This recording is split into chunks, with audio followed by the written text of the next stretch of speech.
Welcome back to the Ireland Contracting Nightly Sports Call. If you need a roof, make sure you call Ireland Contracting. But in the meantime, give us a call on the Borders and Borders hotline tonight, 412-575-2600. We have a couple lines open, and we're going to go out to those lines right now and go out to Clint in Altoona. How you doing, Clint? How you guys doing? Thanks for taking my call. Good. Thanks for calling.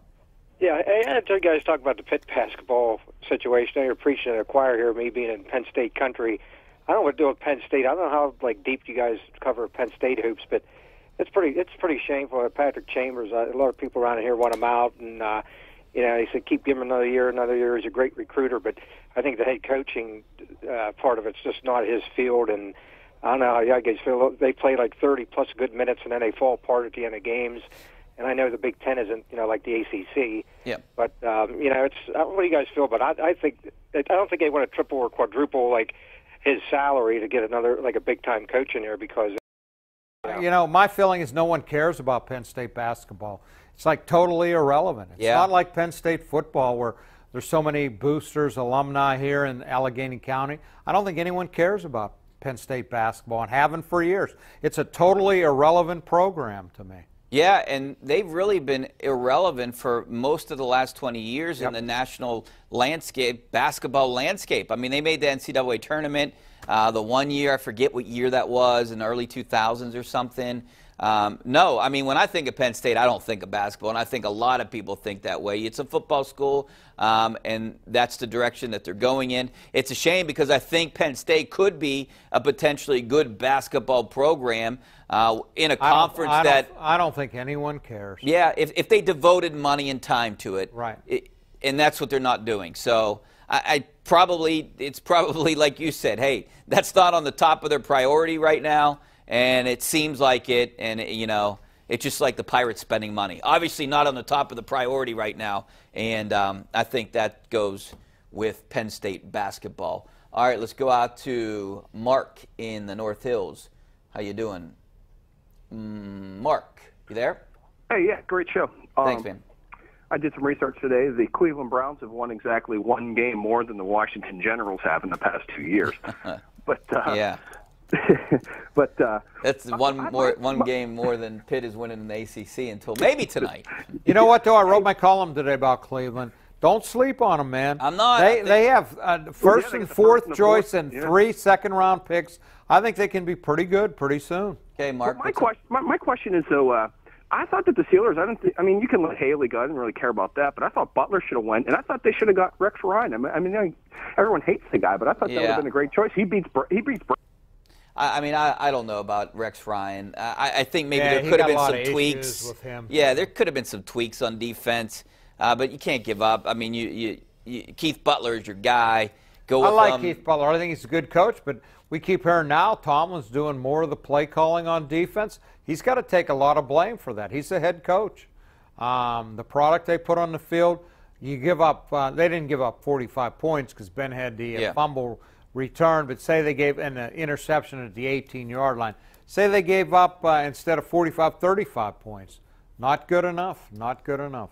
Yeah, it is, and I do agree with you, Mark, that I do think that Cleveland will be better under Todd Haley. I think he has a lot to work with. I like DeShone Kizer. They got some things going on there. DeShone Kizer's not going to be their quarterback. Probably not, but they're going to trade for a veteran. There's some speculation, Alex Smith.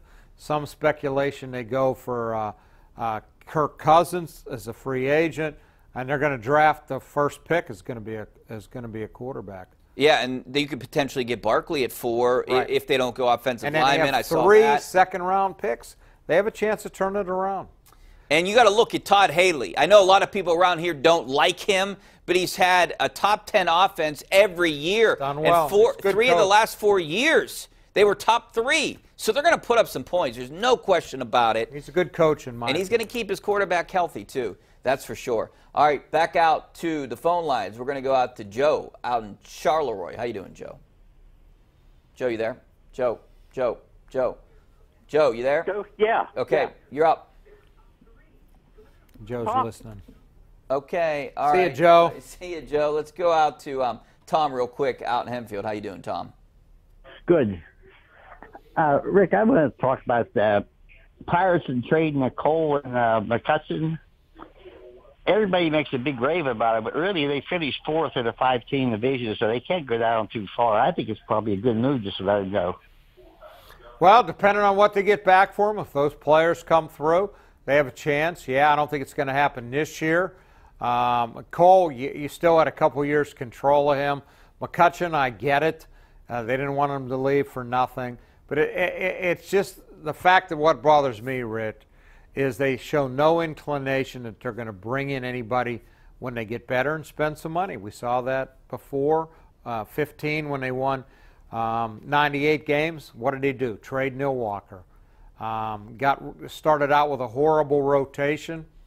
I just have no faith in this ownership group. I really don't. You look at Nutting and what they've done with the payroll. They're always in the bottom. And you see this report that comes out. He's the 4th worst owner in Major League Baseball. He makes money. No doubt. Scott Boras trashed him. I mean, there's so many things. And I don't know if they're going in the right direction. Maybe they prove us wrong. Maybe they don't. And I don't think a lot of fans and I don't think a lot of people are buying into what they're selling right now. At least I'm not buying into it. I'm not either. And as you said, I hope they win a lot of games this year and prove us wrong. I'm not real optimistic of that, though. By the way, Ron, and another Ron tweeted me, Rich on the Nightly Sports Call, you're not giving Kevin Stallings much of a chance. His team is so young. They will be fine. Stallings is a good coach. They are improving each game. It takes time. By the way, NC State has come back to take the lead on Pitt tonight. And that Pitt was up like 15. Yeah, they just hit 14. a 3. Just hit a 3 I up know. If they don't win tonight, they may not win one. Yeah. Hey, and I don't want to say I'm not giving up on him either. He said give him a chance. You have to give him a chance. I agree. But what has he shown you so far to make you think he's a right guy for the job? Nothing to me. I want to see some improvement. Maybe change the game, change the way they play, do something. If you're a good coach, you can adapt to your players, change your system, do what Andy Toole's doing and Robert Morse. You know, they didn't have much success. They got 10 new guys, and they're running the show. They might be the best team in Pittsburgh right now, and they're playing more a defensive style of game than trying to run up and down the court like these guys are doing. So I don't know what to do, but I would do anything I could if I was Stallings to try to change things at Pitt. We got to take a break. Back with more of your phone calls and some of your tweets coming up next. Stay right there.